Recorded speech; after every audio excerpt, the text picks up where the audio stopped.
بسم الله الرحمن الرحيم. ده الفيديو الثامن من كورس دنتال موشن ديزاين واستخدامات الاي اي.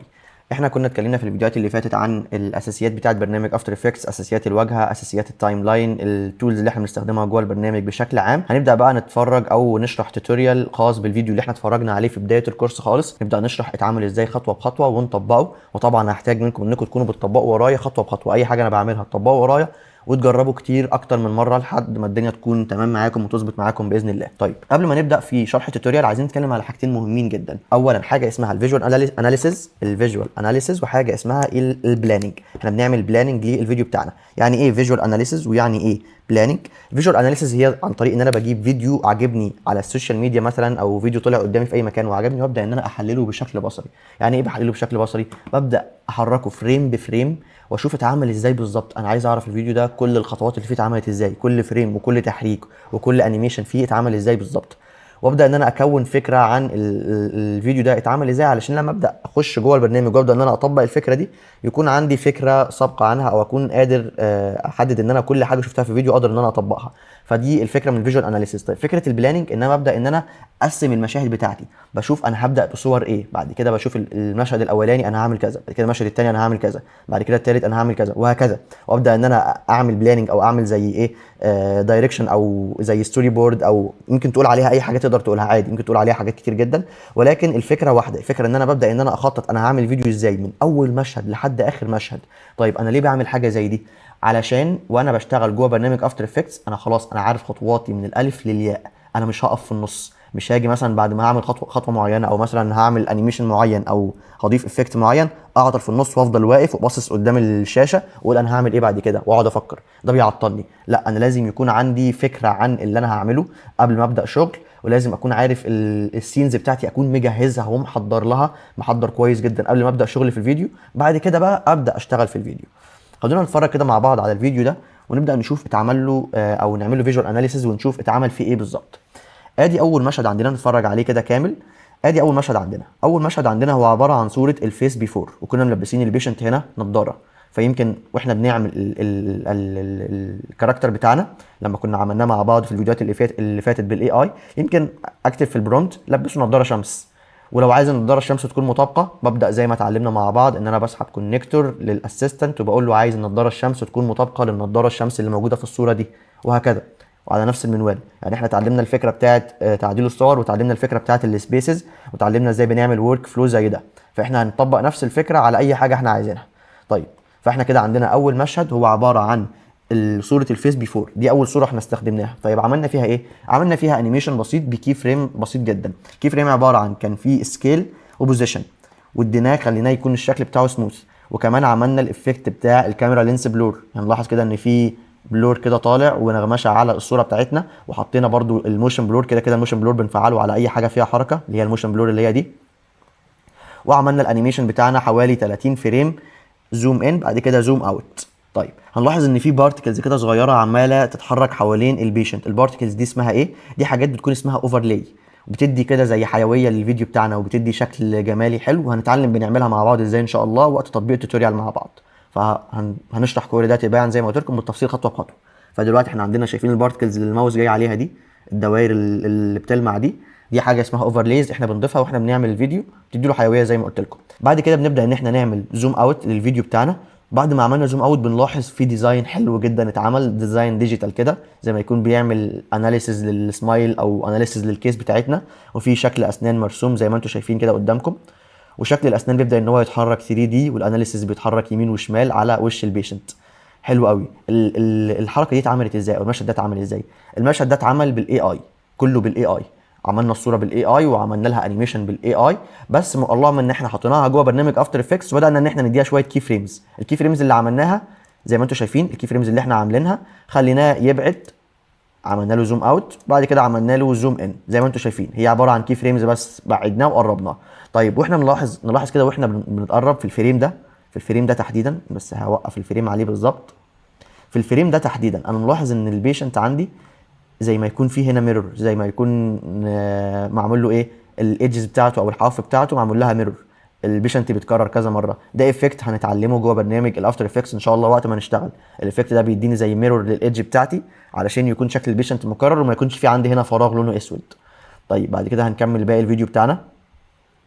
بعد كده بنبدا ان احنا نعمل زوم ان، واحنا بنعمل زوم ان البيشنت بيلبس الريتراكتورز، وبعد ما بيلبس الريتراكتورز بنعمل زوم اوت. طيب الريتراكتورز دي لبسها ازاي؟ لبسها عن طريق الاي اي. طيب بنعملنا الحركه دي ازاي؟ هنشرحها مع بعض في التوتوريال ان شاء الله. دي حاجه اسمها ستارت فريم واند فريم، وهنفهم مع بعض كل ده. انا بس بحلل الفيديو معاكم وبعرفكم بنحلل الفيديوهات ازاي.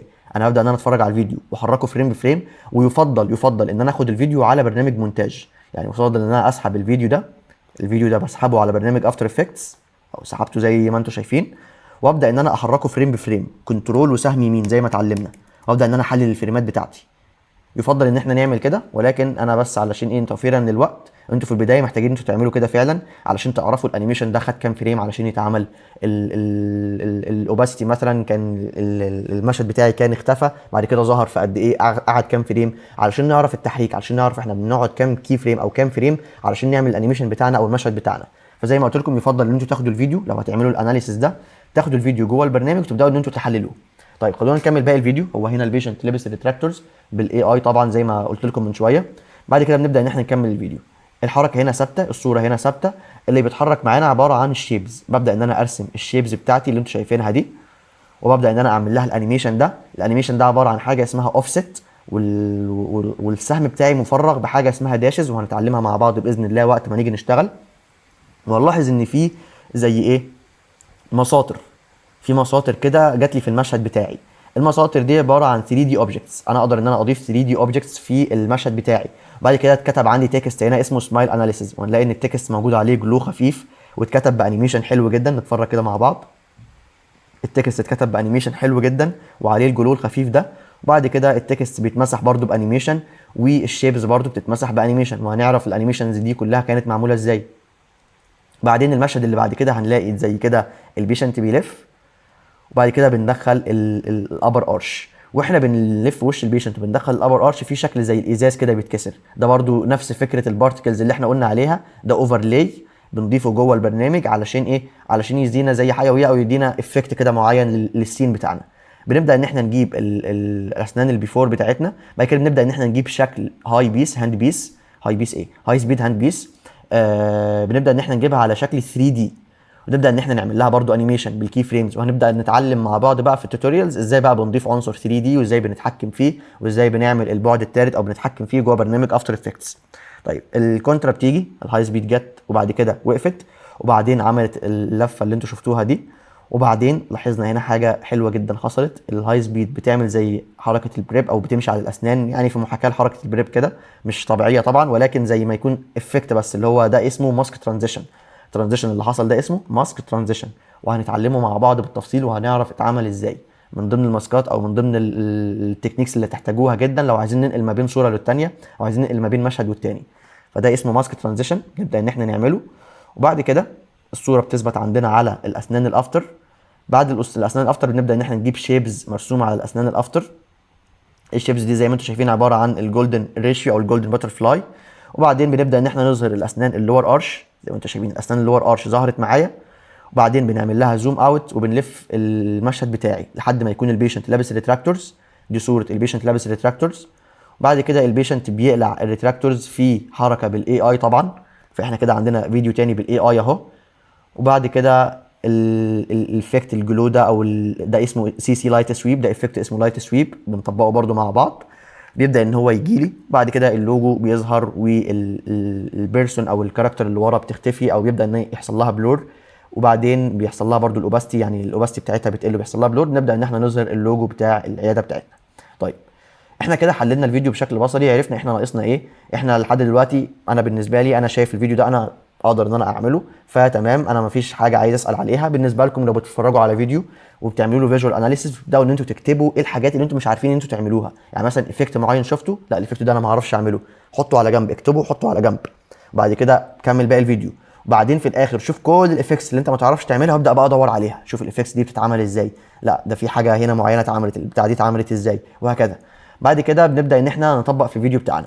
فانا شايف دلوقتي احنا ناقصنا ايه، احنا ناقصنا الديزاين ده وناقصنا الانيميشن ده. خلونا نعمل بقى ايه، هنبدا ان احنا نعمل تطبيق على الفيديو بتاعنا خطوه بخطوه من البدايه. فانا محتاج اول حاجه عندي ان انا صوره البيشنت اعمل لها زوم ان وبعد كده زوم اوت. خلونا نطبق كده مع بعض، نمسح كل اللي احنا عاملينه ده، نبدأ توتوريال،